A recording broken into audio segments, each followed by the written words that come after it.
Good evening. My name is Subhadra Banda, and I'm very tempted to speak in Tamil, but I'm going to try not to.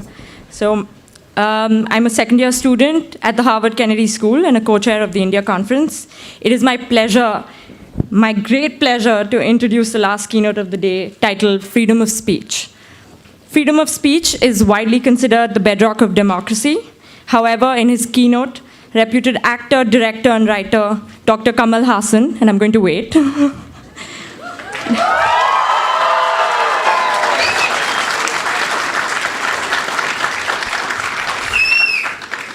discusses the tenuous relationship between the freedom of speech and democracy. Dr. Haasan questions whether democracy is the only hope for free speech. This keynote session will be moderated by Sushma Raman. Sushma Raman is the executive director of the Carr Center of Human Rights here at the Kennedy School, where she's also an adjunct lecturer in public policy and also an alumni. She's done extensive work in the areas of human rights, social justice, and philanthropy at the Ford Foundation and the Open Society Foundation. Well, having grown up in a household that watched and rewatched Nayagan and Devar Magan, I take great pleasure in introducing one of the most prominent names in Indian cinema, Dr. Kamal Haasan. Dr. Haasan received the I was like, okay, should I wait again? Received the President's Medal for his first role at the age of 4 when he started his career in cinema. From that moment, a remarkable career spanning more than 50 years and more than 200 films in 6 different languages, winning 4 national awards. Dr. Haasan received in 1990 the Padma Shri and in 2014 the Padma Bhushan for his contributions to Indian cinema. In his effort to further the technology adaptation by the Indian film industry, he has headed the FICCI Media and Entertainment Business Conclave in the capacity of chairman since 2009. Most recently, Mr. Haasan has been an advocate for children affected by HIV. Please join me in welcoming Dr. Kamal Haasan.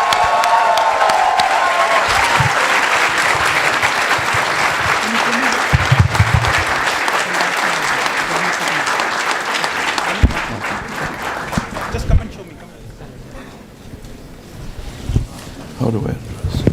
How do I address it?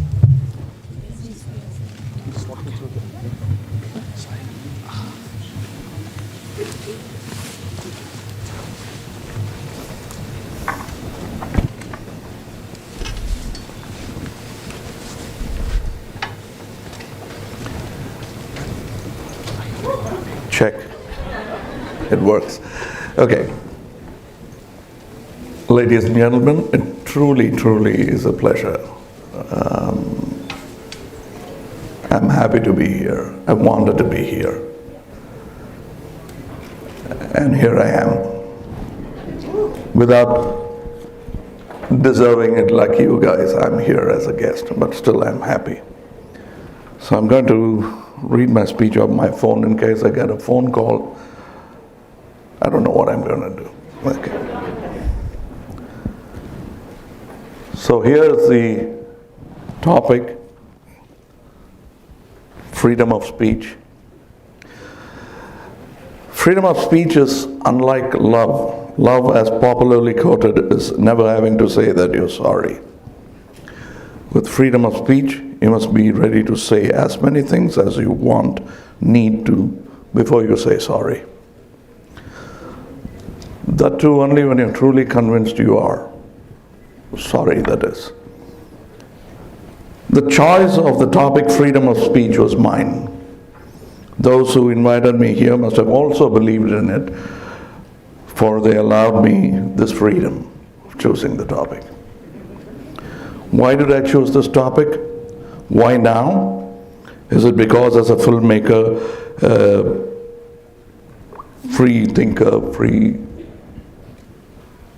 speaker, do I feel that my work might be impeded by this lack of freedom of speech? Yes, I got the phone call. So my speech disappeared. I beg your pardon?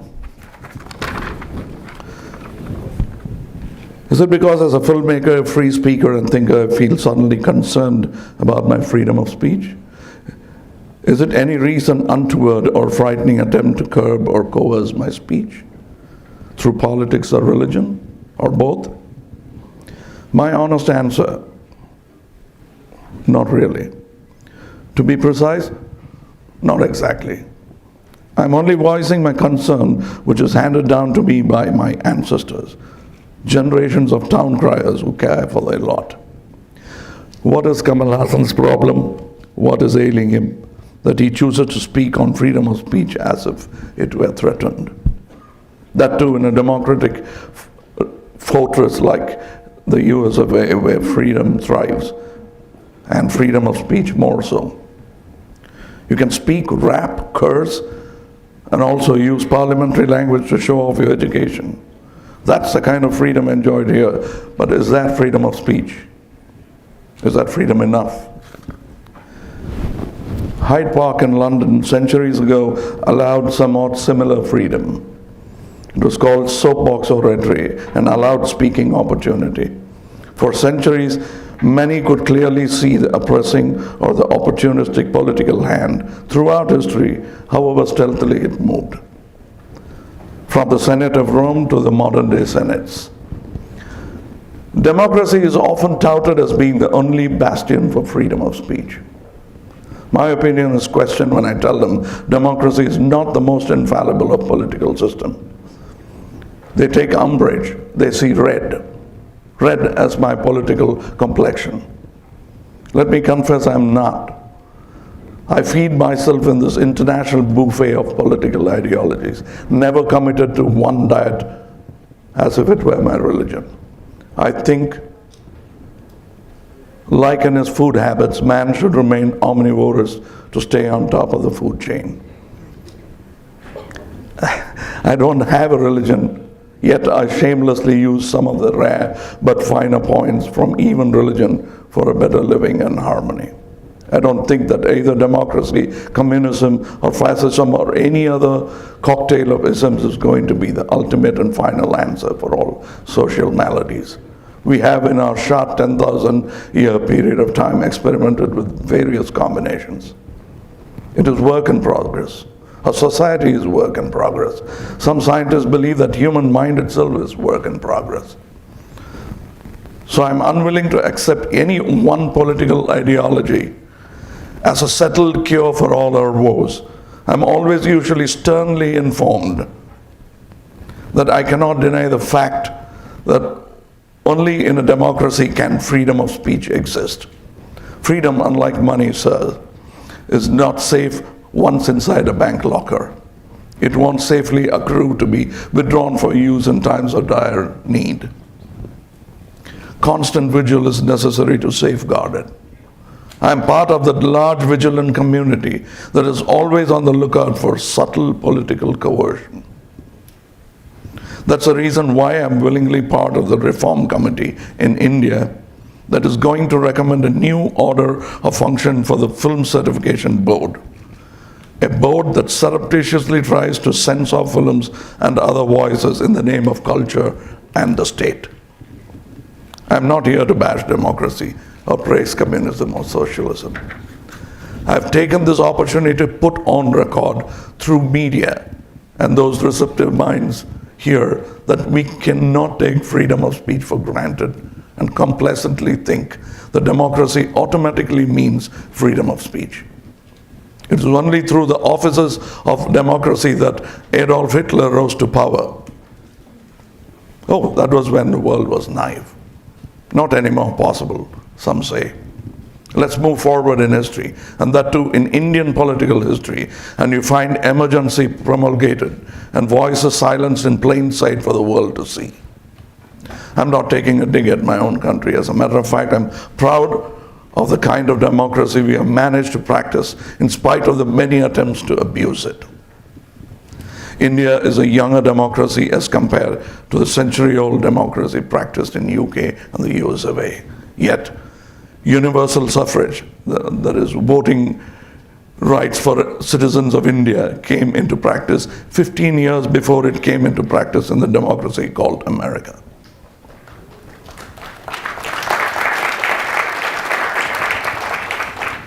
It was not democracy that allowed freedom of speech and freedom itself, but the other way around. It was freedom of speech that sculpted and cultured democracy.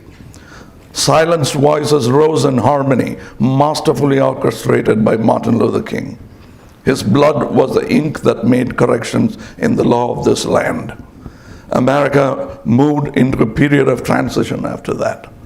Not only India, the world is in transition. The world is going to face new challenges, find new opportunities. I can almost hope to see borders blur within my lifetime, and all will truly and slowly become citizens of the world instead of boasting limited parochial borders. Many, many whistles will have to be blown before that happens. I'm proud and fortunate to be in a medium that can reflect and protect freedom of speech, and even fight for it subcutaneously, and also in a full frontal attack if need be. Some of my friends asked, "You're going to speak all this in Harvard?" Some of them asked in awe and some in disbelief. I have been constantly reminded before coming here about my lack of intramural training. I must humbly submit that I'm a high school dropout. Before, with very little success on my side, I used to brag about being a dropout and yet managing to move seamlessly in a scholarly circles without being caught out.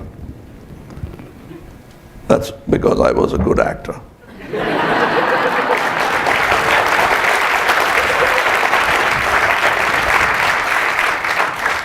I knew my lines. I have over time realized the value of education and the institutions that disperse it. It might be true that even these great institutions need to be constantly reformed. I can only agree with pedestrian understanding that change is permanent and rigidity or stagnation is the recipe for atrophy and regression. I've always envied people like you who have pursued wisdom and skill in your chosen field where it is taught with scientific methodology. People often confuse my voicing dreams of going back to film school as humility, that too false humility.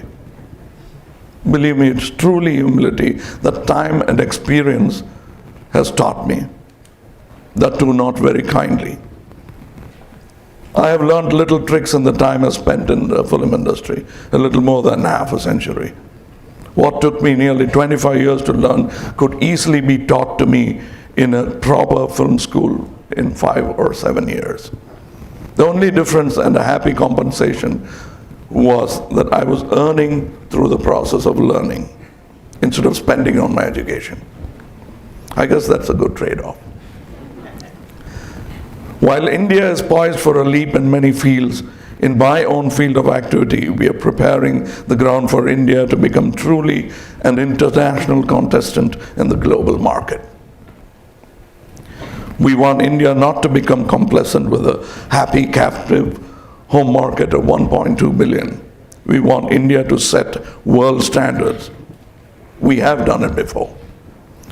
We have been the forerunners and actual practitioners of the civil disobedience, an idea presented as a theory by Henry David Thoreau. We actually put it to practice. Thanks be to Mr. Rajagopalachari, popularly known as Rajaji, and our own Mr. Mohandas Karamchand Gandhi. India became a trendsetter for giants like Mr. Martin Luther King and Mr. Mandela to emulate.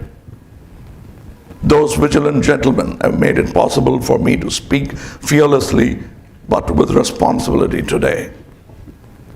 I respect the way their freedom to speak was won. On a rare occasion, freedom of speech was won taking on violence without returning it in kind. A very hard act to follow. To take on violence with non-violence needs extraordinary valor.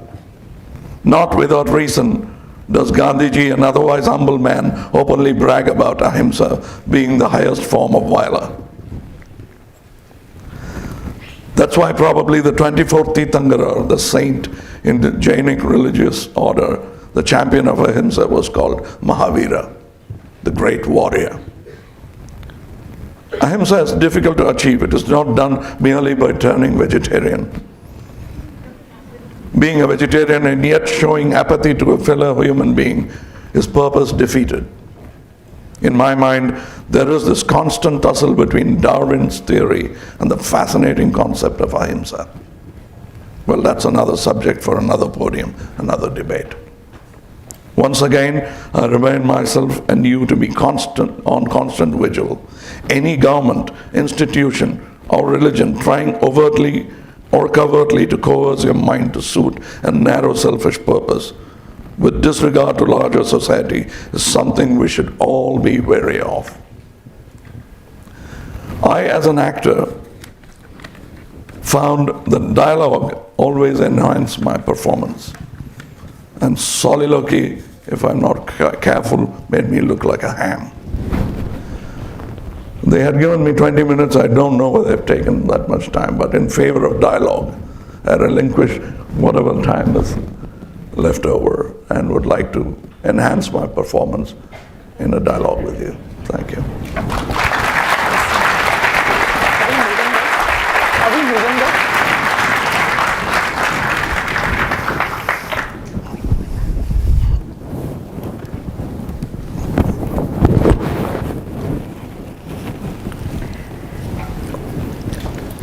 Thank you for your very thought-provoking remarks. We're going to have a conversation now, and then I'll open it up for questions and answers. Before we started, I actually looked up the definition of question. It's a sentence that seeks information through a reply. So it's not a statement. It's not a profession of your deep commitment to seeing all of his movies. It's really one sentence that ends in a question mark. And we're hoping that we'd have the opportunity to hear from many of you. I'm going to start with a conversation with some questions for you. I was particularly struck by your phrase, to speak fearlessly but with responsibility. And I was wondering whether you see this as a role that actors have as a responsibility to society, and is this a responsibility for the larger film industry as well? Yes, responsibility even to the listener. You can't offend him just because I get a good line to speak. I think that's the first responsibility. It's not offending because you want to put forward an idea and get a laugh out of the larger majority and disregard a few people there. That's also my responsibility. It's from starting from there, it goes up to whatever topic I'm talking about. Mm-hmm. To be informed is the first responsibility. So what do you see the role of actors, people who are in the public sphere, who can shape public opinion and who can advocate for freedom of speech? Most artists say that I'm an artist, I don't care what's happening around me. Let me do my art, let politics do its business. And that's a dangerous position to take. Everybody should be in politics, not necessarily contesting for a seat in the parliament, but you should be. That's what I was talking about, the vigil. The common man has a responsibility. Satyagraha is not something you let Gandhiji do and walk behind and make him a Mahatma. Satyagraha is something you personally, individually get involved in. So do you see freedom of speech as a duty and a right? Because increasingly people in human rights are talking not just about rights, but also about responsibilities. What responsibilities and duties do we have to each other? Well, not only to each other, the whole world. I mean, I heard a speech where somebody was making fun of all the communists. Where have they gone?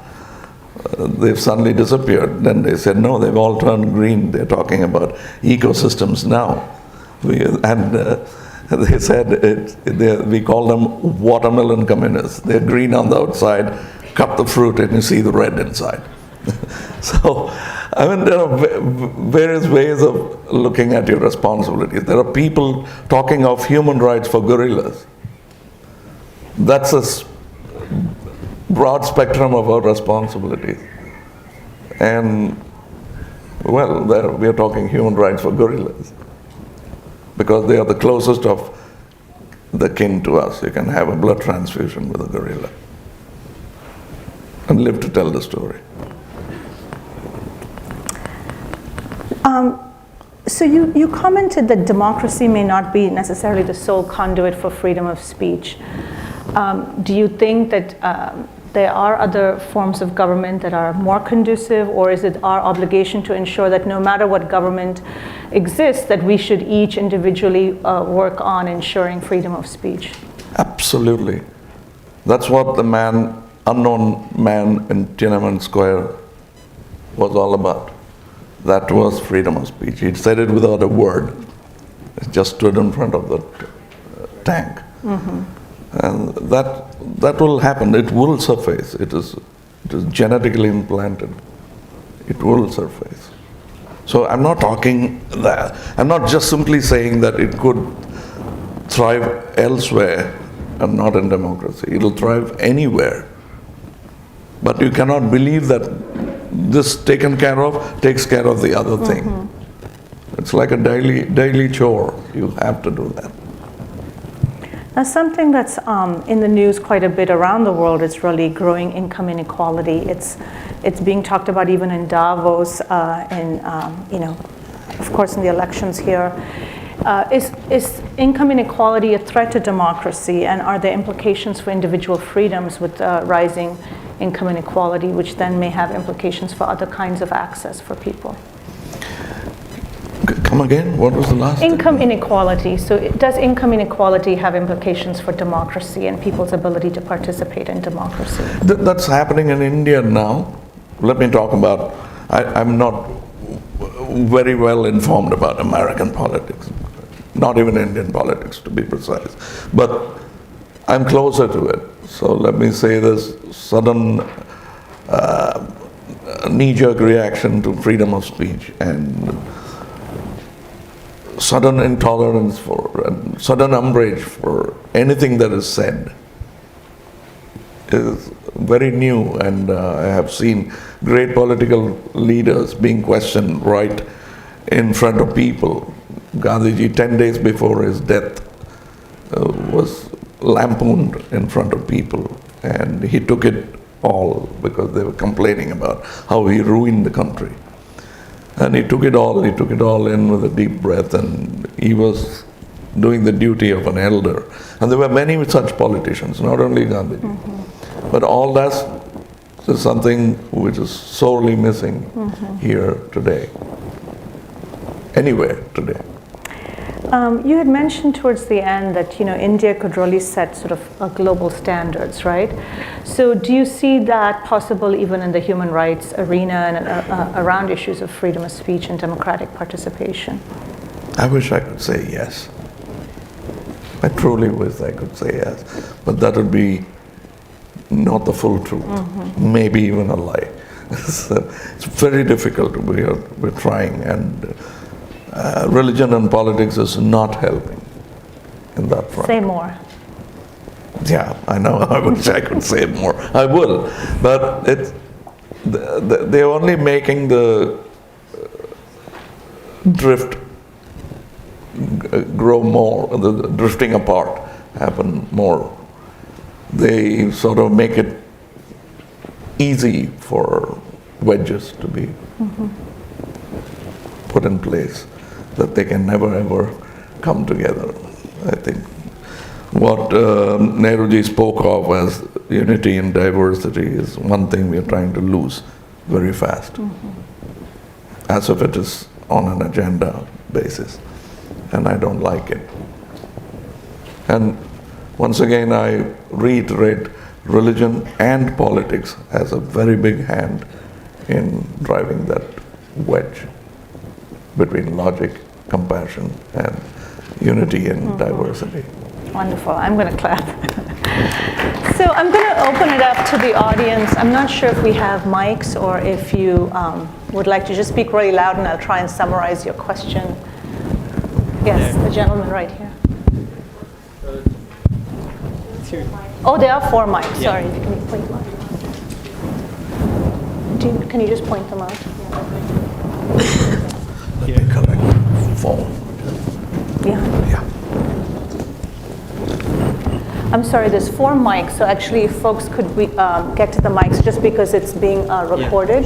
So if you could get to the mic and get in line there, then that might I be think- easier. There, somebody's got a mic. Good evening, sir. I'm Prashant Kannan. I'm a grad student from Johns Hopkins University. I have 2 questions for you. When Vishwarupam 1 released, you faced with a lot of controversies, and finally you had to censor or unmute few scenes. Vishwarupam 2 is also of same genre. If the same issue, Same story. if the same issues prop up, how will you deal with it? And my second question,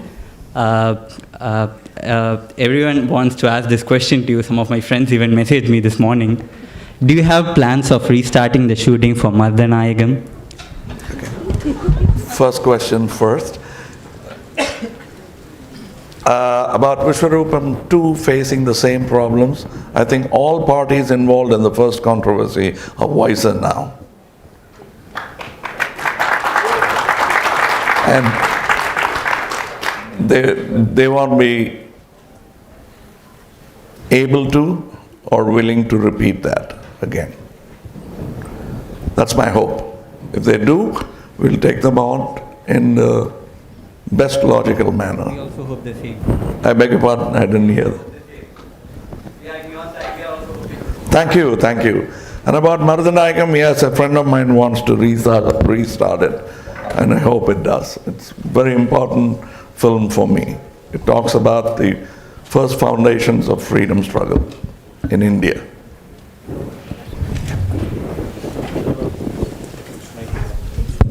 That one. Okay. Is it on now? Right. So I was curious about artists getting involved in protecting free speech. So I was involved in the fight to remove Section 66A in the Supreme Court. And there's been a case in the Supreme Court recently about decriminalization of defamation, which is very critical for artists like yourself, because criminal defamation is a case that gets filed very easily and quickly by people trying to curtail your free speech. But we don't really see artists speaking up when such important cases reach the Supreme Court. So what will it take for people like you to get more involved at that important a juncture? There is this common fear that you cannot comment on something sub judice, and that's why we don't know really the thin line between legality and illegality that might be foisted on you by the honorable court. There's also an option for you to join the case, in fact. I beg your pardon? There's an option for you to even join the case and fight along with those who file the case as well. Yes, but we have to be careful. That's why we don't voice. We want to talk to a lawyer first before we talk. It could be misconstrued or even misused, sometimes even by a cleverer lawyer.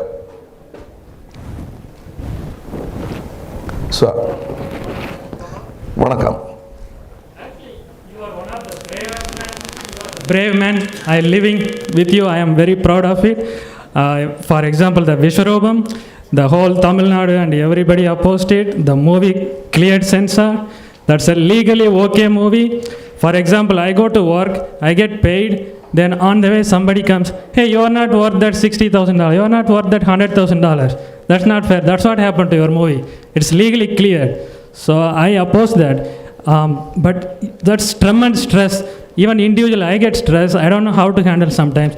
I just want to know, how do you handle the stress with all those, each movie you get problems? Can you just give one point that I can use in my life too? Thank you.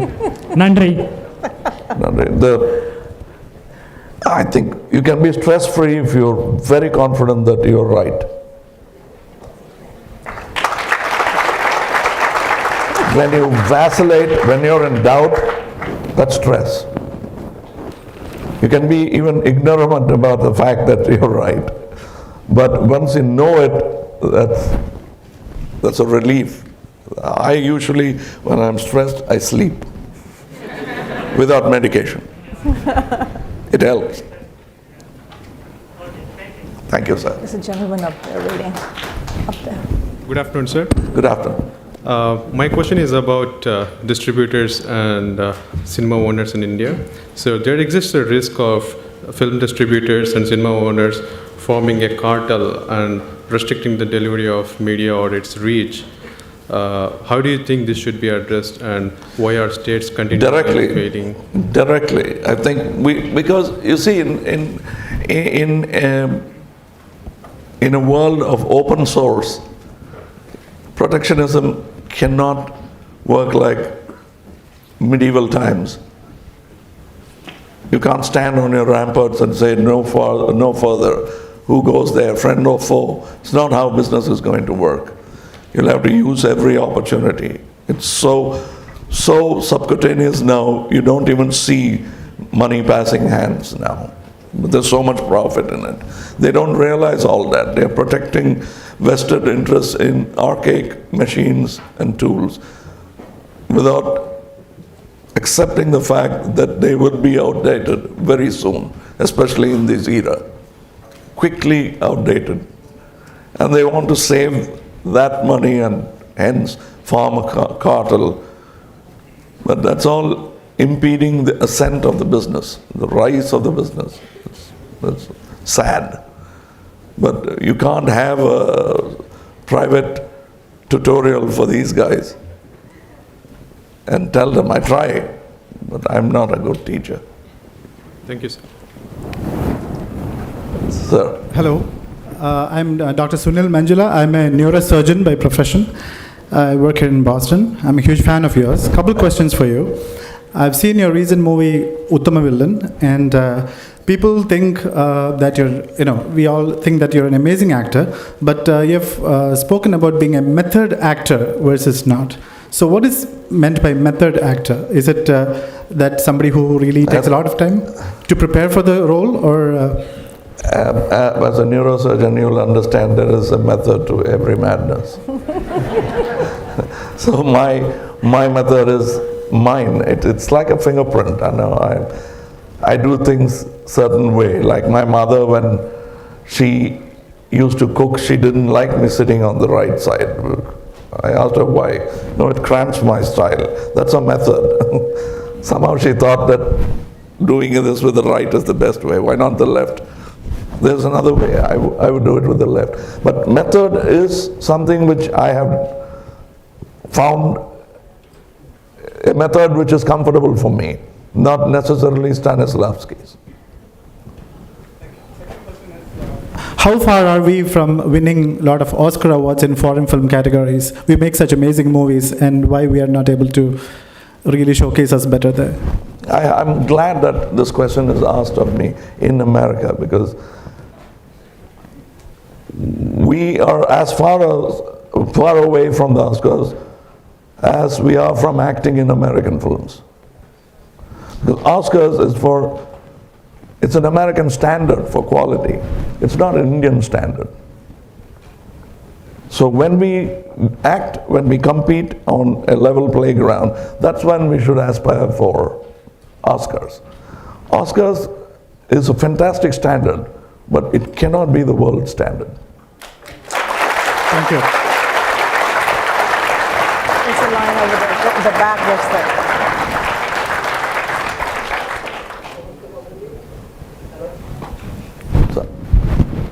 Namaste Kamalji. Apart from being a phenomenal actor, director, filmmaker, poet, writer, you also are a classically trained dancer. Would you consider to give a classical dance performance anytime soon? We would like to invite you here. Well, it's like getting back into a karate tournament. It's as difficult because you'll have to be in training. I'm out of training, and I was almost afraid you might ask me to do it now. I was going to use my shoes as an excuse. But yes, why not? I would love to do that. Thank you.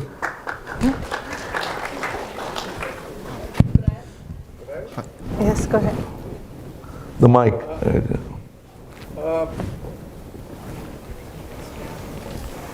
My name is Dr. Arvind Lal. I've come from India like you. I'm a speaker tomorrow, and we are also one of the sponsors of this conference.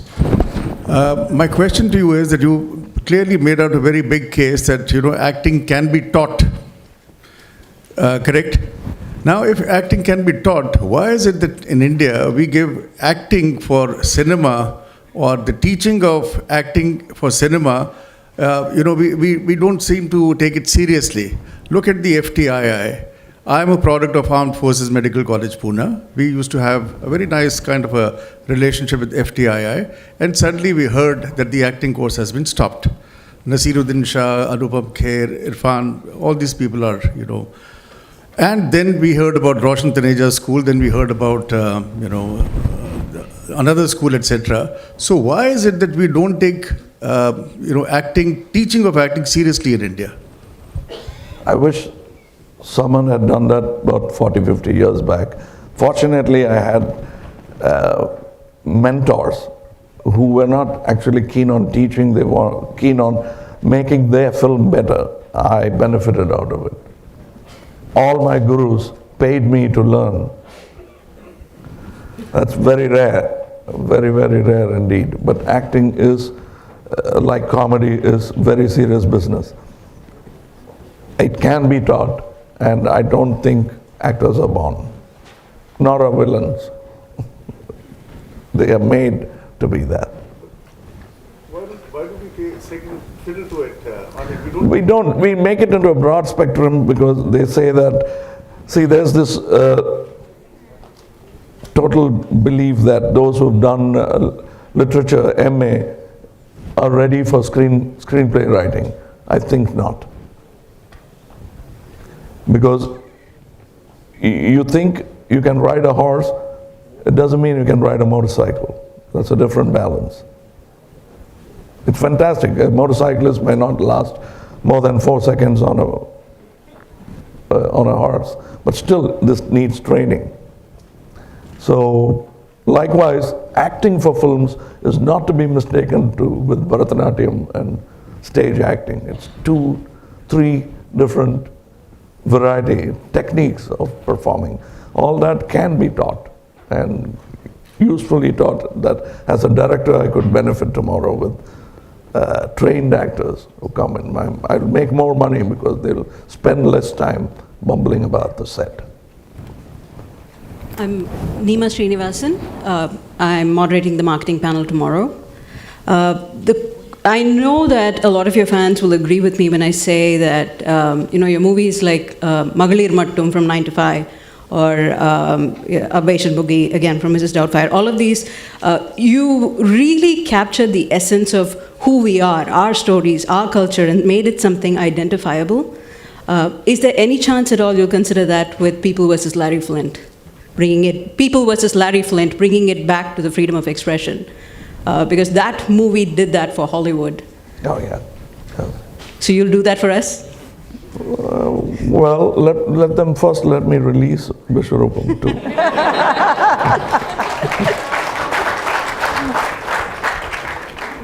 So if we can go around back. Yes, ma'am. Hello, hi. My name is Swati, and I'm representing Smith College. Yay!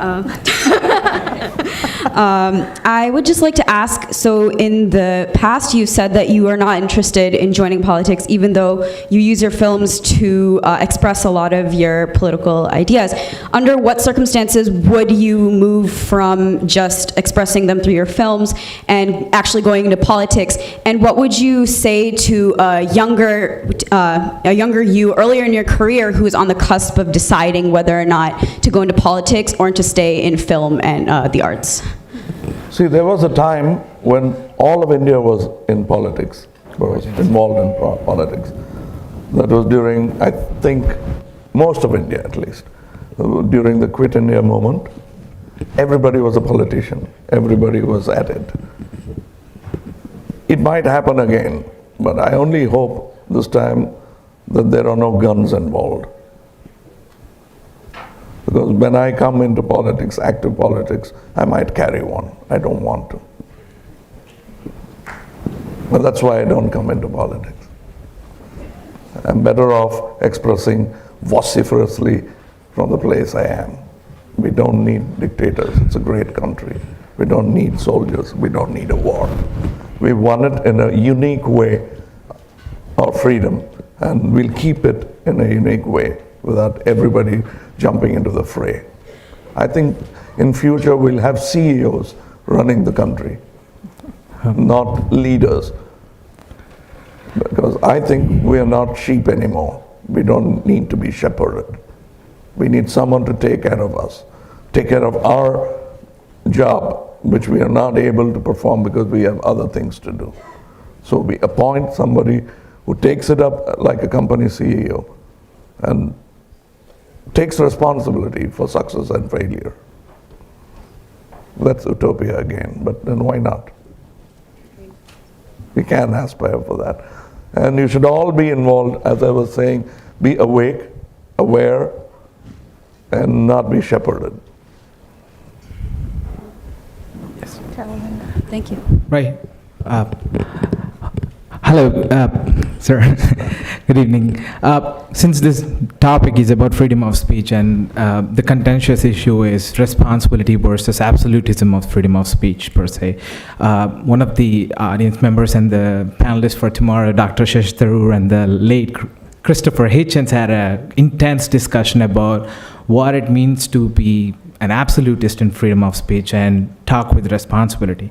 So when it's in the beginning, we talked about responsibility of freedom of speech. So where does this responsibility of freedom of speech end? Does this end at not being willfully offensive when you talk about it, or does this end at... No, not being willfully offensive is a personal choice. It could be any way, and my choice is that. I have chosen to be that, but it could be any way. I mean, Malcolm X is one kind of way. I mean, Lenny Bruce is another kind of performer, and in a public arena, I mean, I think even expletives are the right of an artist. And that's what we are trying to recommend to the certification board. I mean, truly I believe expletives is a manner of expression. It should not be curbed in cinema, because you're able to define a character within moment, the way he speaks, where he comes from, and you can really pin him down to character. And that's when expletives and gentle speak is juxtaposed and clearly shown to the audience. Saves time. If I have just a small follow-up to that. I mean, the current state of affairs, I mean, even though you're not being willfully offensive, and this right to criticize anything and everything under the sun is, I guess, the inalienable right of freedom of speech. So in your opinion, isn't this not being curtailed to some extent in India? I mean, not on any other side. Absolutely, it is. It is. And I think it shouldn't. I believe I won't offend, but if another person offends, there is a particular way of defending it gracefully. Rather than even in martial arts, there's Aikido and then there is karate. If you know Aikido, you use your opponent's force and he's lying down before he knows. So it's more verbal than physical force. That's what, it's more verbal rebuttal than physical force is what you do. Okay. It's not about rebuttal, it's about getting him to understand what he's angry about. Just tell him that there's this lovely movie called Rebel Without a Cause. And somebody, he has this blazer which says rebel on his back. And somebody in the bar asks, "Oh, you're a rebel. What do you rebel against?" And Brando says, "What you got?" And so, what do you do with a guy like that? Why don't we move on? Go ahead. Yes, ma'am. Hi, sir. My name is Sneha, and I'm a huge fan of yours, and my whole family is a fan of yours, so this is a dream come true. I had a light-hearted question. I know you've been acting since you were very young, and what advice would you give for people who are in early stage of their careers? They can do anything, and how to enjoy their work. I mean, you've been around 50 years you've been acting, so what in acting excites you every day to come to work? Acting and toilet training came together for me. So it's almost that time when I started learning to act. And that's a lovely question you asked about how to enjoy. I don't know whether I'll be able to teach you that, but I did. I didn't even know I was a child labor. I was happy doing it. And that's one good way of enjoying it. And I've never worked in the last 25 years. It's a continuous holiday, and people pay me for it. And Thank you. That's really inspiring. Thank you. thank you. Hello. Hi. Before I begin my question, I have to say this to you. 26 வருஷமா மெட்ராஸ்லேருந்து உங்களை துரத்தி கடைசியில் I found you in Boston.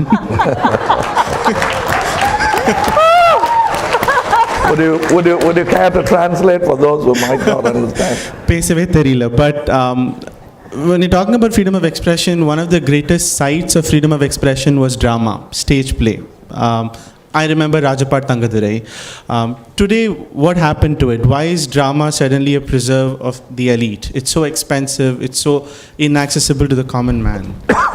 No, I think we have been irresponsible. You have been irresponsible. I have been irresponsible. We have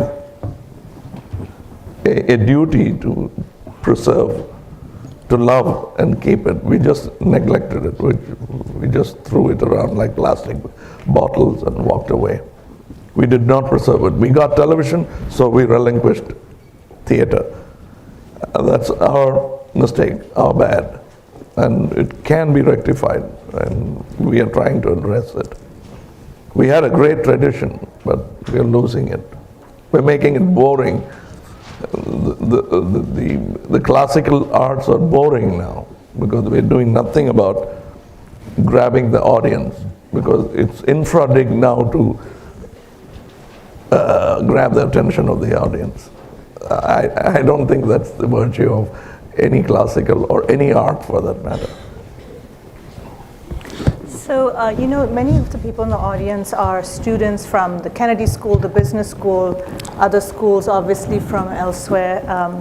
They're going to be working on a wide range of issues. I met somebody today who's working on housing, somebody who's a lawyer. So as they go back to their careers, as well as the distinguished panelists who are here, what are 3 things that people could do as they think about their role, individual role? Sometimes it's very hard as an individual, particularly if we don't have a status like you do. I mean, I knew when I came out and there was a security guard, I was like, okay, my classes have never been that popular that I have a security guard. Nobody's chasing down policy and analysts. So, we are just regular people. What is it that we can do when we, in our individual roles, to work on issues of freedom of speech, of democratic participation, of what you called unity and diversity, the kinds of values the country was founded on, but now through religion and politics and other forces are being frayed? First, ruling by violence is something that should be made unfashionable, not in style, tacky. So somebody should reiterate the point over and over and over again, since it becomes nasty. It's bad public behavior to rule by force. And war is not the best way to settle debates, any debate. And most of the world understands it now, but then the avarice of those who seek wealth and power are such that it easily overlooks these great virtues. Knowing fully well their virtues, they say that we can't afford it. I always say that, like they say, be honest. Honesty may not be a great policy, but it's a great luxury. Very few people can afford it. I'm trying to afford it. So that's what we should all do. We cannot think that it's Mr. Shashi Tharoor's responsibility. He's a politician, he'll take care of it. That's not my business. It's my business also. Like he cannot think bad acting is not his business. He must shout down bad acting, bad movies, and say I paid too much. Don't do movies like this. We don't. We think criticism is one-upmanship. It is not. It's tomorrow, what ails the society can be described by what kind of art they enjoy. So these are the duties that all of us have. And my closing request and an idea that I'd like to plant in your mind is, film industry is a fantastic business. I think moving images is a fantastic business. Let me not call it film anymore. The platforms are changing. The business is expanding. All platforms are merging. So it's going to be something else. And some of you can bring and must bring your expertise back home. We are one of the biggest filmmaking country, or probably one of the two biggest filmmaking countries in the world, and we need support. Welcome.